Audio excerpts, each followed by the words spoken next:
Welcome Tavarish to my T80 gameplay, and this is gonna be a mighty T80. T80 is a peasant tank basically, it's a poor man version of the M1A1 Abrams.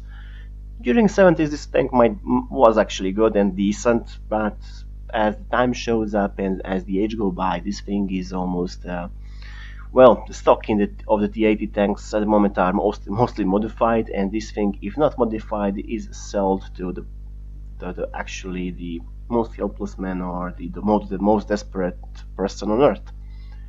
Anyway, this time this 88 will be nerfed to tier 5, as you see it right now, with a few changes in APCR, heat ammo, and so on.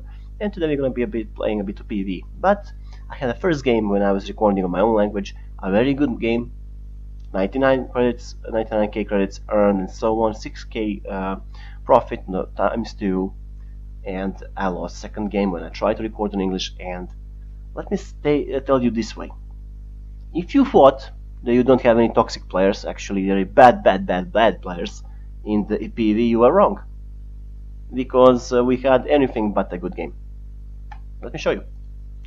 I was trying my best, the only heavy tank in the game, tanking as best as I could, and do you really think we managed to win the game, even after I used the respawn system? Do you think my teammates actually managed to capture any points? Nope, of course they didn't. And after all the minuses combined, we managed to barely scratch earning. Remember, in the PvE, this is not a rule. Basically, you can have one defeat like this, but defeat like this in a PvP will actually cost you credits. You're not gonna earn it. You're not gonna earn barely 9k credits. You're gonna have minus 60,000 or more. This is why sometimes playing a PvE it's much more profitable than the PvP on the long run. So let's try that again. Let's this time cross fingers and hope the wankers are gone. So let's see. This time I need a team that will actually back me up. That will be if you are a light tank, you actually do your mission, like doing secondary, capturing the bases, marking targets, backing me up from the behind, so on and so on, you know, putting smokescreen when needed. But instead of that, I had totally opposite from this previous team, and they are wondering what the heck I'm pissed off about. And when we see what was happening, what was done, you can only see at the very stats themselves that I was the only dude trying to do something with another warrior. But there's so much you can do if you are playing two-man team and the others are doing heck all. So this time you have 2 lightly armored vehicles and 3 MBTs. And believe it or not, this time we have a chance to win. So where should we go? The rollback on the secondary mission is there, and since my guy is actually this T80 is one of the fastest guys around, the only one faster are these 2 light tanks, one faster than Merkava and the Abrams, I can go to the rollback and defend it, while the Merkava and the Abrams are defending the cap point. Or at least I hope so. Well, you can always hope. This is the M1 Abrams that's gonna be nerfed to tier 6 because by all rights it should be. It has only 105mm gun. And it's just barely capable of holding itself in tier 7. If that thing gets a +2, goodbye sunshine, you're not gonna go anywhere with that kind of gun.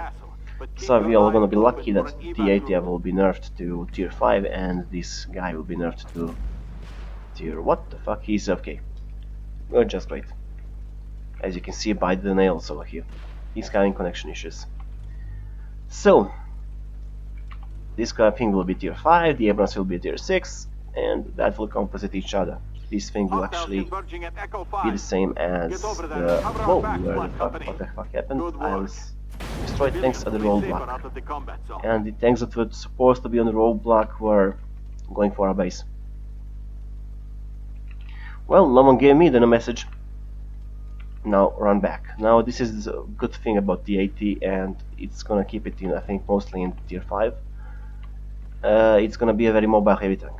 So what you need to do and know about it: bottom plate weak spot, commander driver port weak spot, and pola of the commander is gonna be a weak spot. Decent gun, so it's gonna have the same gun as it has right now. but only with a bit different stats, performances, and comparable armored tier 5 tanks. So, let's wait for the enemy Thunderbolt to roll in. One good shot at him. Because the enemy Stingray is also a light tank, let's jump to my 80 gen missiles and actually, nope. Looks like my team managed to destroy them, and the Abrams finally woke up. Good, we have now a good chance of winning without getting ourselves stressed out. Solo, believe it or not, we managed to lose one in. Unbelievable, right? Let's pull back a bit. I just got hit by an HE shell. If that guy was flare actually he was using APCR shell or AP shell as you call it, and that thing will definitely hurt more. So, second thing that you should know about the Russian tanks, you are actually encouraged to use them on the run, because you have the autoloader mechanism and you're encouraged to flank, but you're not gonna hit them so often if you're trying to get them on the full movement. And during the next patch, the accuracy of the heavy tanks during the moving scene, or if you're trying to hit something on the run, it will be a bit hard for you. You can only do that with light tank from now on, actually, from the 019 and up. So, performances of T80 are comparatively good. And we're not playing PvP because New Year comes faster than the player base in PvP at the moment. That also needs to be changed for a bit, not just for a bit, but for a long stuff, because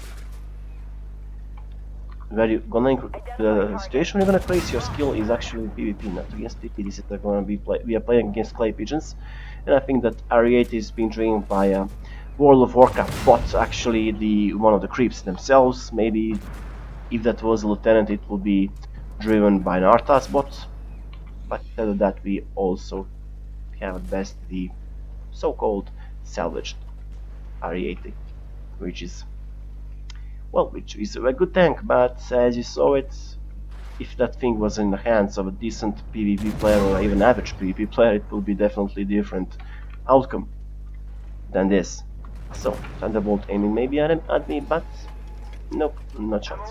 We'll meet for today. And then we are concentrating the rockets. We need to concentrate on the enemy light tank, because the heavies will APS it as you saw it right now, and in future the firing arc to that APS system will be a lot nerfed. So T90 will be having some problems when he has to defend himself. 80 gen missiles, and also when you fire at the enemy you won't be receiving the knock warning anymore unless you have a special module mounted on your tank in retrofit system. So you can expect those things to arrive. And let's stick to the APCR. So we are trying to get the Leopard. We only managed to damage his fuel tanks for a bit, aiming for his rear part of the cupola. But he keeps it at an angle. A bot keeps something at an angle, that's unheard of. That's really unheard of. I need his weak spot to be shown for me. This is called pixel hunting, guys. Yeah, as you saw it, I was trying to go for the weak spot, and that thing will also be rectified in the next patch. And that weak spot was his driver on the right side of the Leopard, and in next patch that will be a bit easier to aim for. So our guys managed to secure this position, and the new objective has appeared on our map. So let's go there. Black Company, protect the civilians. We just need a few more minutes to anyway, make sure what do I think about PvE? Then we can ready the counterattack. Well, my dad, I'm gonna compare it with my dad. My dad likes PvE games, believe it or not. He likes cooperation stuff, grinding stuff. He likes games that are hack and slash, mostly Diablo stuff. I think he played thousands of hours on Diablo 2, Under Siege, Titan Quest, and Skyrim. Of course, they are very good games, but when he was trying to play this thing and try it out in co-op, he just said, "This shit is boring as fuck." And I'm quoting him word for word. And he's a literal professor, so coming from a professor that's 90% polite, to say about the PvE in Armored Warfare that's boring as fuck is basically something new to be added. Yeah. PvE in the Armored Warfare, I'm confirming it now, it's boring as fuck, it's not actually interesting at all. And the only way that I'm playing it, this thing, is to show you the tanks themselves, a quick whim, and to actually do something, because I won't be re-recording.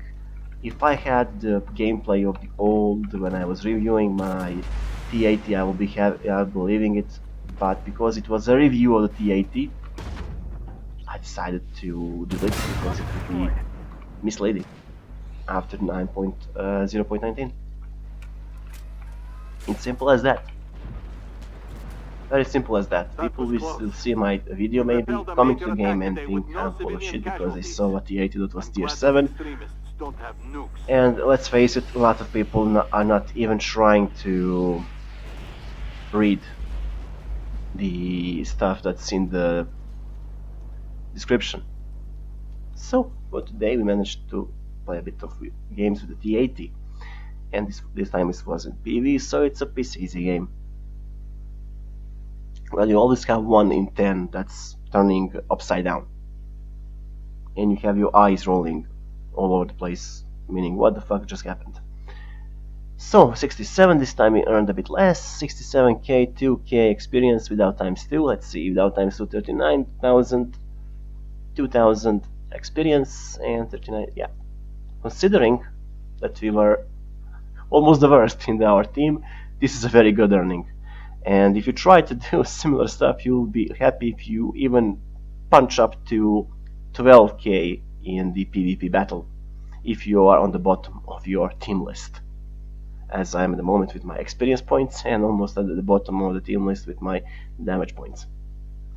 So keep that in mind when I'm saying that the PvE and PvP are equalized in the earnings, not by a long shot, my dear, not by a long shot. Anyway, this is for today, the T80. See you in the next game. Until then, happy hunting.